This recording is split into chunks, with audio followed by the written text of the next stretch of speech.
It's day 90. Of the 29th year and beyond. And what I wanted to address today was taking care of yourself and one another, health.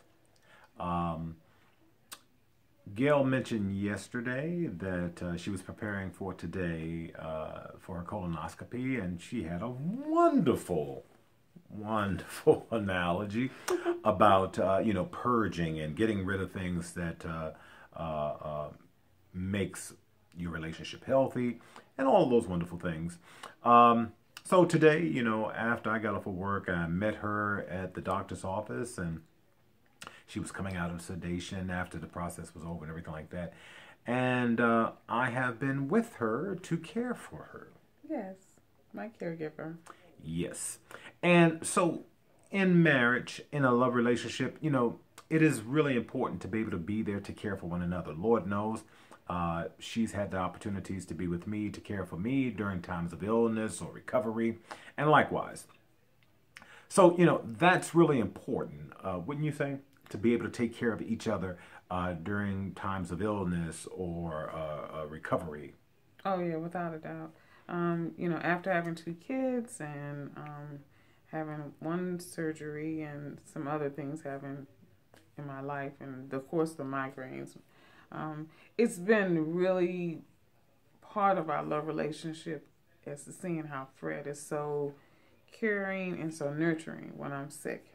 And he not only cares for me, he jumps in and makes sure the kids are taken care of, and that's been a blessing for me because I never feel like I'm by myself. I never feel like with every pain that I feel like he feels it with me. Yeah.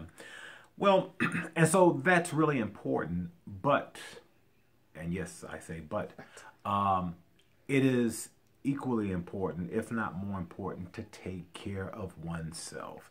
And the reason why I say that is because so many people have opportunities where there are health challenges, and it can get to a point where it's really critical or even terminal. Mm-hmm.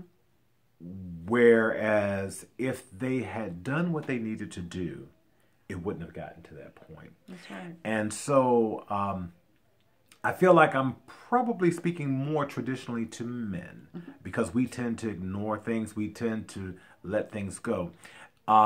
My real emphasis today is not just to be able to take care of the people that you love, but to take care of yourself so that you can be around to take care of the people that you love, to spend time with the people that you love.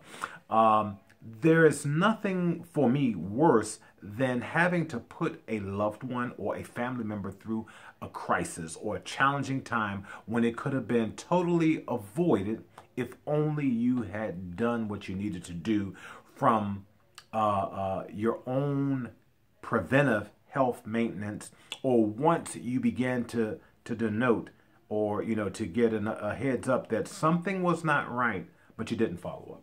Yeah, and for females as well. I mean, we go at 900 miles an hour. We're taking care of this person, taking care of that person. Take care of yourself. Have your annual checkup. And I mean, if something doesn't feel right, investigate and keep pounding away. I mean, even if the doctor says, no, everything's fine, you know your body. You know your body. And so there have been so many times that we've had to go and sit with someone who's losing a loved one because of an ache or a pain that they felt, but the doctor said it was okay, and then later, only later turned out that it was cancer or some other disease. So you know your body, you know yourself. Take care of yourself and fight for yourself. And, I do realize a lot of people put a lot of faith and a lot of trust in their physicians. And, I get that. However, just like Gail said, you know you better than any physician does. Mm-hmm. Because when you go to the physician, they're going to ask you to tell them about you. Right. They'll run tests and they'll be able to discover stuff, but it starts with you. Well, tell me what's going on. You have to provide that information, and don't allow them to say, don't worry about it, because they have that luxury to tell you, oh, it's nothing, or you don't need to be concerned about it, because they don't have to deal with the consequences. I just really want to heighten everyone's awareness to the fact that if you love folks, you want to make certain that you're doing everything to take care of you so you can be there for them. And love your spouse and love yourself. And if you see something going on with your spouse that you think needs to be taken care of, drag them to the doctors. Don't be the type of spouse that needs to be dragged. Be the type of spouse who is willing. Until tomorrow, Bye. if the Lord says the same.